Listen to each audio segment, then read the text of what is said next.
What's going on, everybody? It's me again, Gold and Blue Dude. If you haven't already, go ahead and hit that like and subscribe button.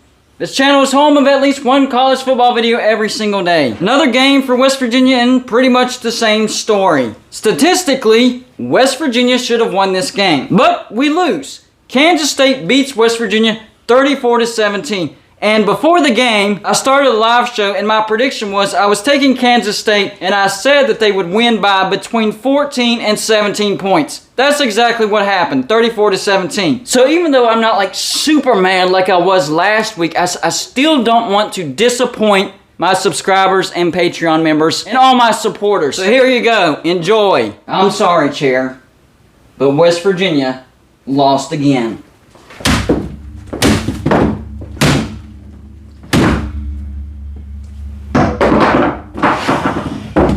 Jarrett Doege, 27 for 45, 268 yards, 2 touchdowns, 2 interceptions. And that first interception wasn't really his fault. It was in the hands of Winston Wright Jr. Bounced off his hands and his helmet. They intercepted it. Letty Brown, a little bit better, 20 carries for 85 yards. The running back for Kansas State, he got loose. Deuce Vaughn, 25 carries for 121 yards and 1 touchdown.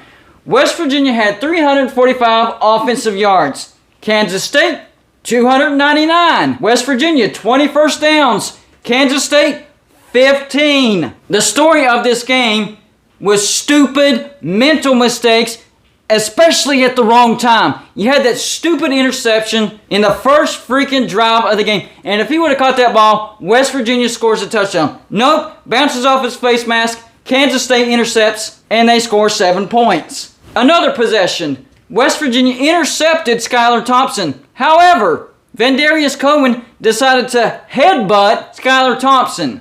Yeah, he was ejected for targeting. I've never seen that. I've never seen a player straight up headbutt the quarterback. That was a first. So interception negated. Kansas State gets the ball back, and of course, Kansas State scores. And our defense played pretty good again this game. Not elite, but pretty good. And West Virginia showed some fight and scored a couple of touchdowns and got within 1 score. And Kansas State was looking at a 4th and 8. And exactly the wrong time, the defense gives up a big play. I think it was like a 40-yard pass. And of course, Kansas State scores right there. And that was pretty much the ball game. So we were able to move the ball. Our defense was pretty good. And we still lost. Why? Stupid mistakes. I mean, I don't care who you are. You can't headbutt another player. What goes into somebody's brain to make them headbutt another player? That doesn't make any sense. Do you think the refs will not see that and not call that? Of course not. You didn't even get to play the rest of the game. The first interception, I mean, that should have been a touchdown. Bounces off his face mask. They intercept. They score 7 points. And, of course, the block punt. Another 7 points for Kansas State. We're giving away points today. Here's a touchdown, Kansas State. We're getting closer. Well, here you go. Here's another touchdown. We might come back. No. Here's another touchdown. So it's like West Virginia wanted Kansas State to win. We moved the ball, but we kept giving them points. I don't understand it. I do not understand it. However, I did predict that West Virginia would lose this game. After we beat TCU, everything that I said West Virginia would do has happened. I said West Virginia needs to and probably will split their home games between Iowa State and Oklahoma State.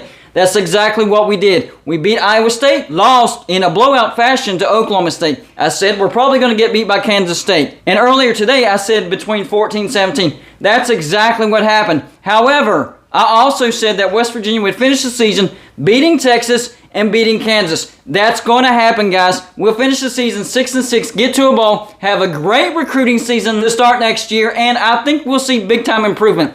So for all the people that are wanting to fire Neal Brown right now, terrible timing.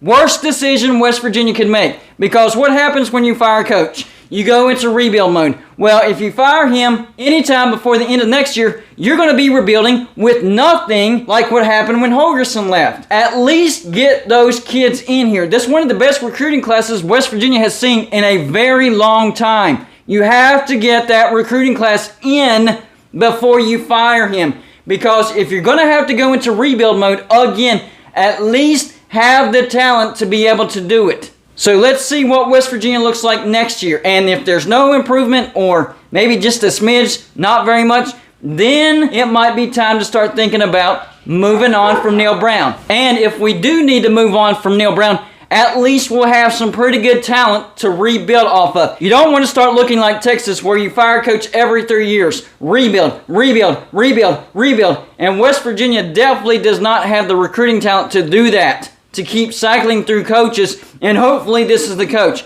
No, a typical rebuild takes 5 years. And I'm not saying that you shouldn't be mad at what we're seeing. You should. I'm mad. It sucks. But you have to think rationally. 5 years.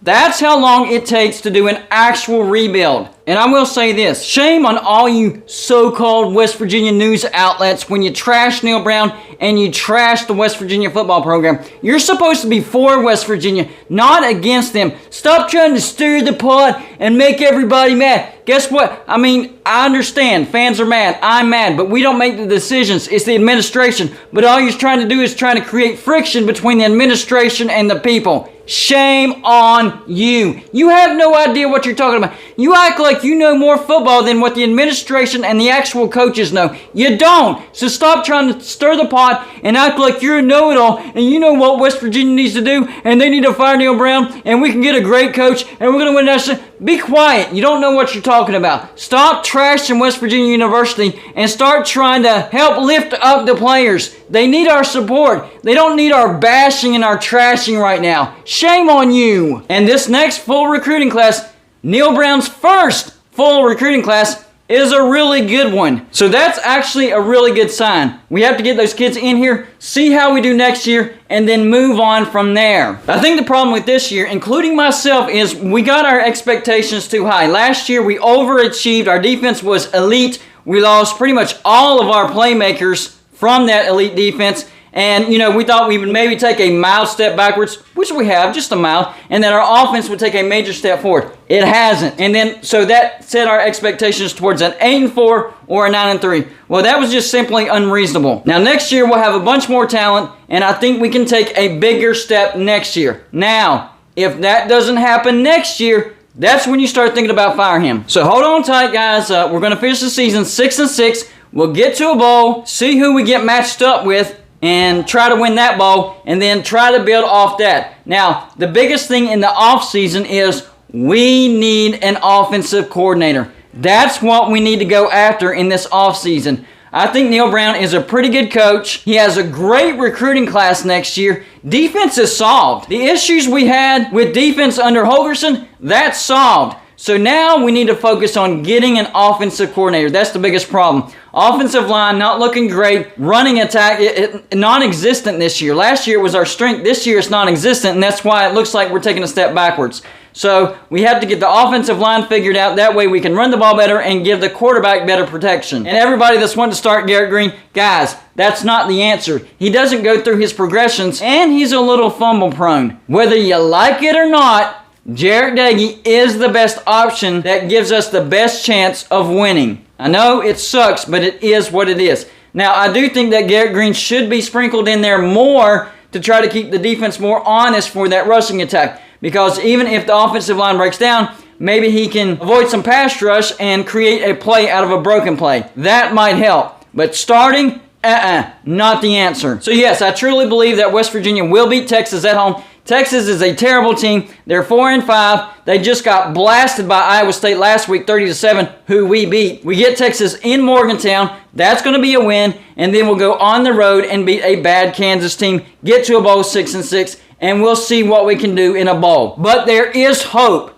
That's the main thing. With that recruiting class coming in, there is hope. If we were recruiting in the 30s and 40s like Holgorsen, I might be rethinking, because, I mean, that wouldn't be any hope. But this is a top 25 recruiting class. That's why we have hope. And that's why we can't fire Neal Brown at least until the end of next year. Now, I'm not saying you can't get mad or irritated, all that. I'm mad. I'm irritated. I don't like what I'm seeing. But the administration loves Neal Brown. They know his plan. He's not going to get fired whether you like it or not. They will give him another year or two. So we'll see if he can truly build something at West Virginia. Another live show coming this evening to recap what's happened today. That's all I got for you for this show. Like and subscribe if you haven't already, and I'll see you on my next show.